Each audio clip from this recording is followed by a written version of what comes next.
અને જય ગુરુ મહારાજ. સદગુરુએ આપણે નિજ નામનો બોધ આપ્યો.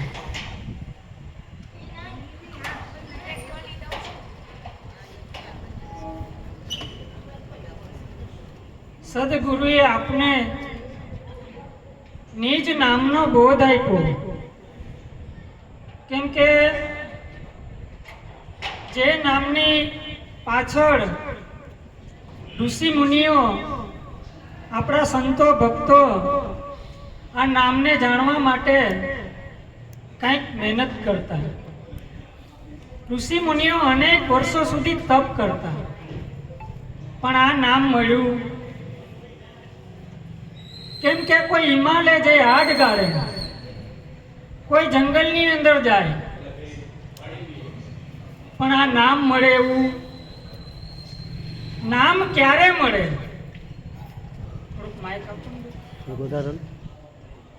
નામ ક્યારે મળે? જો કોઈ માલવી સદગુરુ મળે, કોઈ બ્રહ્મનિષ્ઠ બ્રહ્મક્ષોત્રિય અને બ્રહ્મ વેદતા કોઈ સદગુરુ આ જીવને મળે, તો સદગુરુ પહેલા એને પોતાના નામની ઓળખાણ કરાવે. કોની ઓળખાણ કરાવે? જે આ દેહિક નામ છે એની કોઈ વાત કરી, પણ આ નામ પ્રગટ કેમ નથી થતું? બધાને આ વિચાર કરવા જેવી વાત છે કે સદગુરુએ જે નામ આપને બતાવ્યું છે, જે નિજ નામના પડદા ખોલે, ધરણીને આકાશ ડોલે, તો ખરેખર આ અવ્યક્તની અંદર જે નામ રમી રહ્યું છે એ નામની અંદર આપણી અંદર ઝાંખી કેમ નથી થતી? પહેલા તો આપણે વિચાર કરવાનો. કેમ કે કંઈક જીવનની અંદર આપણી ભૂલ થતી હોય. કેમ કે સદગુરુનો બોધ આપણે પૂરેપૂરો હૃદયની અંદર ધારણ કર્યો. માં ગંગા સતી અહીંયા બોલ્યા છે કે સિલવંત સાધુને તમે વારે વારે નમીએ પાનભાઈ, જેના બદલે નહીં વર્તમાન. તો અહીંયા સદગુરુએ પહેલા તો પ્રથમ અને પહેલા 5 સીલ આપ્યા. તો એ 5 સીલની અંદર આપણું જીવન છે. તો સદગુરુએ પહેલા પાત્ર બનાવ્યો, તો આપણે પાત્રની અંદર પરિપૂર્ણ છે. આની અંદર સદગુરુએ જે નામ બતાવ્યું છે એ નામની ઝાંખી તો પછી થાય. પહેલા તો 5 પ્રતિજ્ઞા અને 6 હથિયાર છોડાવ્યા છે, એની અંદર આપણું જીવન રોકાણું છે. ચોરી, દારૂ, જુગાર, માંસાહાર, વ્યભિચાર, આ 5 પ્રતિજ્ઞા આપણા જીવનની અંદર આપી છે. તો ખરેખર આનું આપણે પાલન કરીએ છીએ. જ્યારે શ્રીજી મહારાજ છપૈયાની અંદરથી નીકળ્યા અને એના જીવનની અંદર 4 પ્રશ્ન હતા કે હું કોણ છું, ઈશ્વર કોને કહેવાય, અને બ્રહ્મ કોને કહેવાય, અને પરિબ્રહ્મ કોને કહેવાય. જ્યારે છપૈયાથી નીકળ્યા એટલે એના જીવનની અંદર જો લગ્ની હતી. એક સત્ય જાણવા માટે હરિશ્ચંદ્ર ફરી બજારે વેચાણા. એક સત્યના માટે, એક સત્ય માટે રાજા ગોપીચંદ ઘર છોડીને નીકળી ગયા. તો એવું સત્ય આ જીવનની અંદર શું હોય છે? જ્યારે આ વાતને એને ખબર પડી કે આ જીવન આખું વ્યર્થ જાય છે, એટલે એને ખ્યાલ પડ્યો કે હું કોણ છું, ઈશ્વર કોને કહેવાય, બ્રહ્મ કોને કહેવાય, અને પરિબ્રહ્મ કોને કહેવાય. એમ હાલતા હાલતા હાલતા એનો એક નિયમ કે જ્યાં સુધી હું વાત ન જાણી લઉં ત્યાં સુધી એક ગામની અંદર હું 2 રાત રોકાવું નહીં. અને આમ હાલતા હાલતા હાલતા લોજની વાવે મુક્તાનંદનો ભેટો થયો. કોનો ભેટો થયો? મુક્તાનંદ. અને મુક્તાનંદને વાત કરે છે કે ભાઈ મારા જીવનની અંદર આ 4 પ્રશ્ન છે. 4 પ્રશ્નની એને વાત કરી કે ભાઈ તમારા પ્રશ્નનું સમાધાન અહીંયા થાય, પણ તમારે રોકાવું પડે. પણ મારા ગુરુ રામાનંદ આવે અને તમને આ વાત કરે તો તમારો મેળ પડે. તો કે ભાઈ મારા જીવનની અંદર એવો નિયમ છે કે હું એક ગામમાં 2 રાત રોકાવું, પણ જો તમારે સત્ય જાણવું હોય તો એકની આવી 2 રાત રોકાવી પડે. કેટલી? પણ સત્યની અંદર જો તમારું રોકાણ કરવું હોય તો તમારે રોકાવું પડે. અને રામાનંદને પત્ર લખ્યા છે કે પાત્ર તૈયાર છે. અને રામાનંદ આવ્યા અને નીલકંઠ સહજાનંદ સ્વામીને જેમ સેમ વાત કરી દીધી કે ઈશ્વર કોને કહેવાય, બ્રહ્મ કોને કહેવાય, પરિબ્રહ્મ કોને કહેવાય, ત્યારે પોતે શિક્ષાપત્રીની અંદર લખ્યું કે જીવ ઈશ્વર અને માયા આનો ભેદ રૂઢી રીતે જાણે પછી અક્ષરધામની અંદર જવાય. જે અમદાવાદની અંદર અક્ષરધામ છે એની કોઈ વાત કરતા એ તો એક પ્રતીક મૂક્યું છે ભાઈ. જે કોઈ પણ સંતો જાય, ભક્તો જાય, એને આનંદ થાય એ માટે પ્રતીક મૂક્યું છે. પણ અહીંયા સંતોએ અક્ષરધામ કંઈક જુદું કીધું છે. અક્ષર એટલે શબ્દ ને કોઈ લાગે, કેમ કે આ જે કંઈ પણ અક્ષર ઉઠે છે એ વેખરી વાણી છે. પણ સદગુરુએ જે વાત બતાવી છે ને એની શબ્દની અંદર પડેલી છે. ક્યાં જે કંઈ પણ આની અંદરથી ઉઠે છે એ વેખરી વાણી છે, પણ આની અંદર એક પરાની વાણી છે. જ્યારે પરાની વાણીની અંદરથી જ્યારે શબ્દ આવે એ કોઈના ઘરનો હોય, પણ આપણું જીવન ક્યાંક ને ક્યાંક રોકાઈ ગયેલું છે. ક્યાં રોકાઈ ગયેલું છે? ક્યાંક રાગમાં રોકાયેલું છે, ક્યાંક દ્વેષમાં રોકાયેલું છે. પણ રાગ અને દ્વેષની નિંદાની અંદર ત્યાંની અંદરથી જીવન છૂટવું જોઈએ. કા આપણે આખો દિવસની અંદર બે જ કામ કરતા હશું, કા કોકના વખાણ કરશું, કા કોકની નિંદા કરશું. આ સત્ય વાત છે. કેમ કે બે પણાની અંદર આનું આખું જીવન આખું હોય જાય છે. કેવું? કેમ કે આને એ ખ્યાલ નથી કે અમારું જન્મ અને મરણનું ચક્ર હોય ને તો આ રાગ અને દ્વેષ છે. આપણે ખરેખર ક્યાં ઊભા રહી ગયા છે? આ ઘાટમાં ઊભા રહી ગયા છે. સદગુરુ ક્યાં ઊભા રાખ્યા છે? આપણે અઘાટની અંદર ઊભા રાખ્યા છે. પણ જ્યારે અઘાટની અંદર દ્રષ્ટિ જાય ત્યારે કોઈ નાનું નથી અને કોઈ મોટું પણ નથી. કેમ કે આ નાના મોટાના ભેદની અંદર પણ આનું જીવન રોકાઈ ગયું છે. નાના મોટાના ભેદમાં 5 સીલની અંદર 6 હથિયારમાં આનું જીવન ક્યાં નીકળ્યું. પણ જ્યારે આનું જીવન નીકળે ને એટલે પહેલા તો પરદર્શનમાંથી નીકળે. ક્યાંથી નીકળે? મંસૂર અલી મસ્તાન હતા ને, એને શું કીધું ખબર? અગર એ શોખ મિલને કા તો હરદમ લો લગાતા જા, જલાકર ખુદ ને માયકુ આ ભસમ તન પર લગાતા જા. કેમ કે આ મળવાનો જો પૂરેપૂરો તમને પરમાત્મા એ પ્રીતિ હોય ને તો પેલા પોતે પોતાની જાતને તો ઓળખો.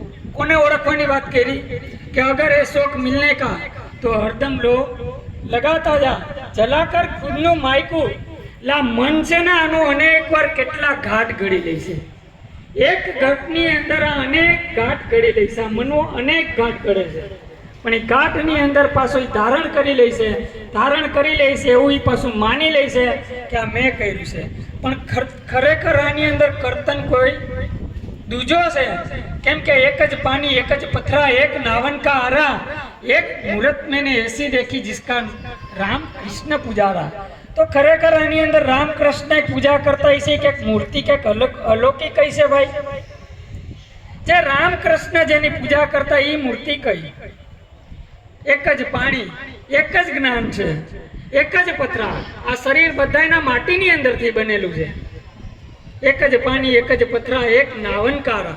સદગુરુ છે ને નાવ, એ આ જીવનનો ભવસાગર તરવાનો નાવનો કિનારો મળ્યો છે. કેવો છે? આ એક આપણે મનુષ્ય એક દ્વાર મળ્યો છે અને એની અંદરથી મોક્ષની પ્રાપ્તિ થાય. કેમ કે આ ફરી વાર આવે કે નહીં આવે, અવસર પાછો મળશે. તમે વારે વારે ભજન કરો. સંતોએ શું કીધું છે? વારે વારે તમને અવસર મળશે, તમે ભજન હવાયા કરો. કેમ કે આ વારે વારે અવસર મળે એવો. કેમ કે દિલ દરિયામાં ડૂબકી દેના. ક્યાં ડૂબકી મારવાની વાત કરી છે? આ તો આપણે બધી બહારનું પકડ્યું છે, પણ સંતોએ ક્યાં આવેલા છે? ભીતર આવેલા છે. ક્યાં? દિલ દરિયામાં ડૂબકી દેના, મોતી લેના મોતી. ઈ મોતી કોઈક મરજી વાળા આવે. ખરેખર ન્યા નથી કોઈ પુસ્તક કે પોથી. અરે ખરેખર ન્યા કોઈ વસ્તુ નથી. આત્માની અંદર કોઈ વસ્તુ સંભવે? આત્માની અંદરથી કોઈ વસ્તુ લેવાય એવી ખરા? કોઈ નખાય એવી ખરા? એમાં કોઈ ઘટના ઘટે ત્યારે એને પરિપૂર્ણ આત્મા કહેવાય. શું કહેવાય? કેમ કે પાણી ને સમુદ્ર જ્યાં સુધી જુદું છે, નદી જુદું છે, ત્યાં સુધી નદી નથી મળતી, ત્યાં સુધી એનું નામ છે. કેમ કે ગંગા, જમના, સરસ્વતી આ બધા નામ પડ્યા છે, પણ સમુદ્રને મળી જાય એટલે કોઈ નામ મળે ખરું? એમ જ્યારે આ ઘાટ છે ને અઘાટમાં મળી જાય ને ત્યારે આની અંદરથી અસ્તિત્વ આખું ભૂમાઈ જાય. કેવું થાય? કેમ કે આની અંદર ભક્તિ કેવી હોય ખબર? ભક્તિ પાતાળની અંદર હોય. ભક્તિ પાતાળમાં હોય. ક્યાં હોય? ભક્તિ કરે પાતાળમાં પ્રગટ હોય આકાશ. ખરેખર આકાશ કેમ કીધું છે? કેમ કે એમાં કાંઈ સંભવતું જ નથી. આ બધું જે કંઈ પણ સંભવે છે એ પૃથ્વીની અંદર સંભવે છે. આપણે કંઈ લખવું હોય તો કંઈક બોર્ડ કે સ્લેટ કે એવું કંઈક વસ્તુ જોઈએ ને, પણ આકાશની અંદર તમે કંઈ લખો, ક્યાં લખાયેલું? આકાશની અંદર તમે સુરત લખો, ક્યાંય લખાય ખરું? પૃથ્વી લખો, લખાય ખરું?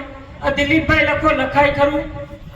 એની અંદર કોઈ વસ્તુ થતી નથી અને કોઈ વસ્તુ ઘટના ઘટતી નથી, તો આ માની કેમ લીધી છે કે આ મારા દ્વારા થઈ? આ જે કંઈ પણ આની અંદર ઊભો થયો છે ને એને બેહાડવાની વાત છે. કેવી? આ સાગરની અંદર બધું ઊભું થયું છે. કેવું? આ ફીણ થયા, મોજા થયા, ગુદગુદા થયા, લહેર થઈ, પણ મૂળ તો પાણી ને.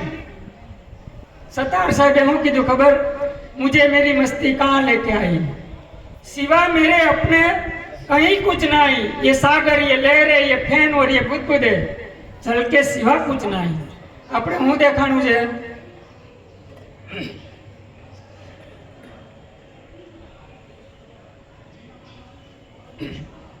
આપણે કોઈ દરિયા કિનારે ફરવા ગયા પહેલા શું દેખાય? તો કે દરિયો છે. મોટા મોટી ભૂલ નથી.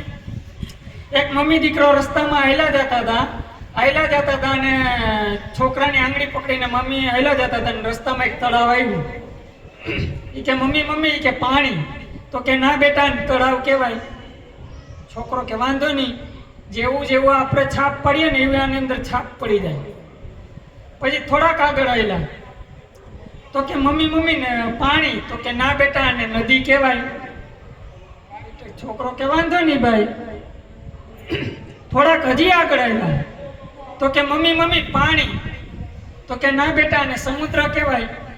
ઓલ છોકરો સાચું કહેતો તો કે મમ્મી સાચું કહેતા. એને સે એવું દેખાતું હતું. કેવું? વાત સમજવાની એટલી જ છે કે આપણે સે એવું દેખાતું. આપણે શું દેખાય છે? આ દિલીપભાઈ છે, આ જસમતભાઈ છે, મોહન દાદા છે, આ બધા શું દેખાય છે? ઘાટ ગળ્યા પછી નામ રૂપ ગુણ જુજવા, અંતે તો એમનું એમ હોય. કેવું હોય? આ બધા ઘાટ ભાંગી જવા જોઈએ. કેવું થઈ જવું જોઈએ? અખિલ બ્રહ્માંડમાં એક તું શ્રી હરિ જુજવે રૂપે અનંત ભાસે. આ દેહમાં દેવ તું, તેજમાં તત્વ તું, આ શૂન્યમાં શબ્દ થઈ વેદ વ્યાસે. પવન તું, પાણી તું, ભૂમિ તું, ભુદ્રા કહેતા ભગવાન તું. હવે આમાં ક્યાં ગોતવા જવું? હવે આની અંદર આપણે પરમાત્માની અંદર બેઠા છે અને આપણે પરમાત્માને ગોતવા નીકળ્યા છે. આપણી મોટામાં મોટી ભૂલ નથી, પણ આપણે સેવાની અંદર હાજર થતા. પાપ તારો પ્રકાશ જાડેજા પેલા ધર્મ તારો આની અંદર સંભાળી લે. જાડેજા ધણીના દરબારની અંદર જેમ સેમ હાજર થવાય. કેમ થવાય? આપણે જેમ સેમ હાજર થતા. અનેક મોરા આની અંદર પહેરીને આપણે નીકળ્યા છે. કેવા? અનેક મોરા. મીરાબાઈએ શું કીધું છે કે ઘૂંઘટ કા પટ ખોલ તો એ પિયા મળે. આપણે શું કરીએ છીએ? અહંકાર આખો દિવસ આની અંદર કેટલા રૂપ ધારણ કરી લે છે. હમણાં કંઈક એક શબ્દ કીધો હોય તો આપણે કયું રૂપ ધારણ થઈ જાય કઈ નક્કી છે? પણ સદગુરુએ કીધું કે ભાઈ તારા ઠેકાણે તું હરીને ઠેરાઈ જા, સામે ગમે એ હોય. આપણી દ્રષ્ટિ ન્યા જાતી. પણ સદગુરુએ આપણે શું પદ ઓળખાયું છે? આત્મ પદ ઓળખાયું. કયું? આ પોતાને આપણે ઓળખાવ્યા છે એટલે સદગુરુનો મહિમા ખૂબ ગાયો છે. ગોવિંદરામ મહારાજ અહીંયા શું કહે છે ખબર? આત્મ રામને ભજીને લાવો લીજીએ રે, આત્મ રામને ભજીને લાવો લીજીએ રે. એ સંગ હરિ ગુરુ સંતનો કીજીએ રે, સંગ હરિ ગુરુ સંતનો કીજીએ રે. આત્મ રામને ભજીને લાવો લીજીએ રે, આત્મ રામને ભજીને લાવો લીજીએ રે. હે ભલે ભલે આયુષ્ય ઓછું થાય છે હે ભલે ભલે આયુષ્ય ઓછું થાય છે રે. હે તારા ઘટમાં બેસીને કાળા થાય છે તારા ઘટમાં બેસીને કાળ થાય છે રે.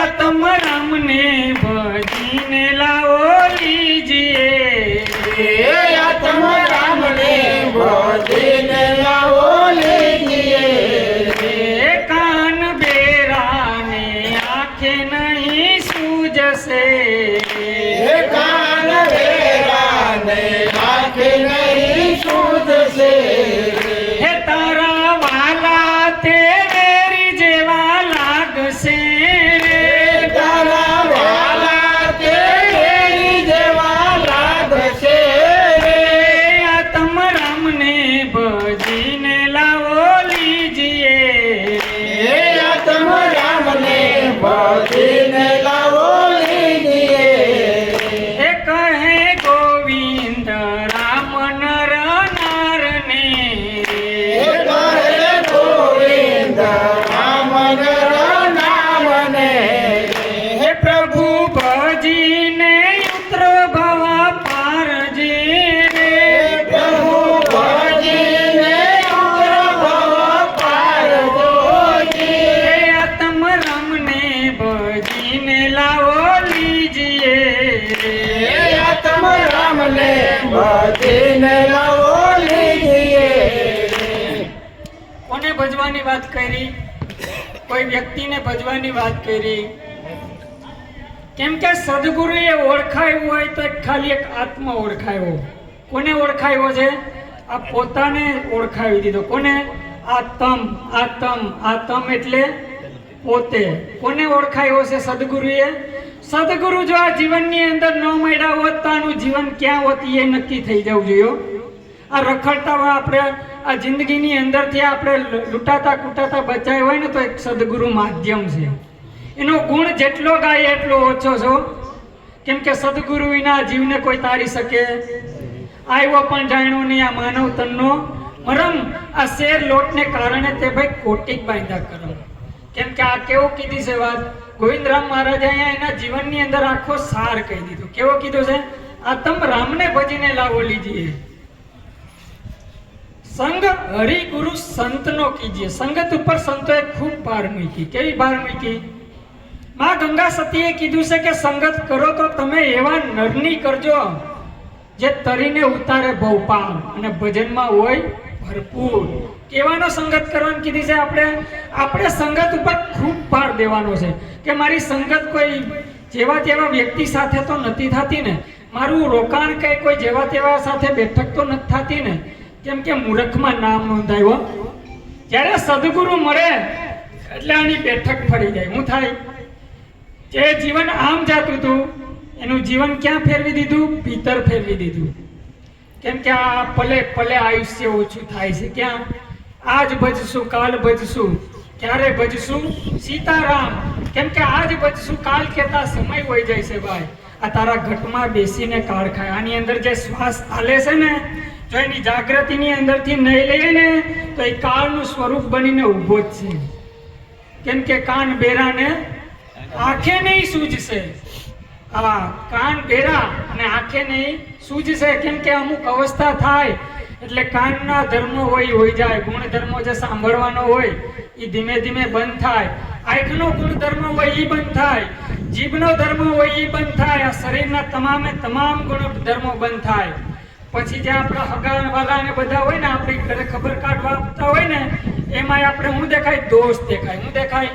કેમ કે આખી જિંદગી આપણે જે કરતા હતા એ કર્યું. સદગુરુએ કહેતા હતા કીધું કે ભજન કરી લે ભાઈ. તમને વારે વારે આ સમય અવસર મળશે. કેમ કે આ ભજન કરવાનો અવસર મળ્યો છે. કહે ગોવિંદ રામ નર નારને. કેમ કે સદગુરુએ આને આ જીવને જો એક માત્ર ને માત્ર દિશા બતાવી હોય ને તો એક દ્રષ્ટિ આપી દીધી. હું આપી?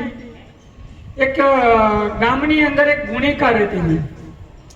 જો સદગુરુ અને શિષ્યને બે વચ્ચે ફલીકરણ જ્યારે મિલન થાય, એકતા થાય એટલે જે આ શિષ્ય હોય ડગે નહીં. એની ઉપર વાત છે કે ગામની અંદર એક ગુણિકા રહે અને એક સંત રહેતા. સંતને રોજ જઈને કહે કે તમે મરદ છો કે મેરી? એટલે સંત કાંઈ બોલે એમ ગુણિકાનું રોજનું આ ક્રમસર અનુસાર થઈ ગયો કે ભાઈ તમે મરદ છો કે મેરી? એમ રોજ પૂછે તમે મરદ છો કે મેરી, મરદ છો કે મેરી.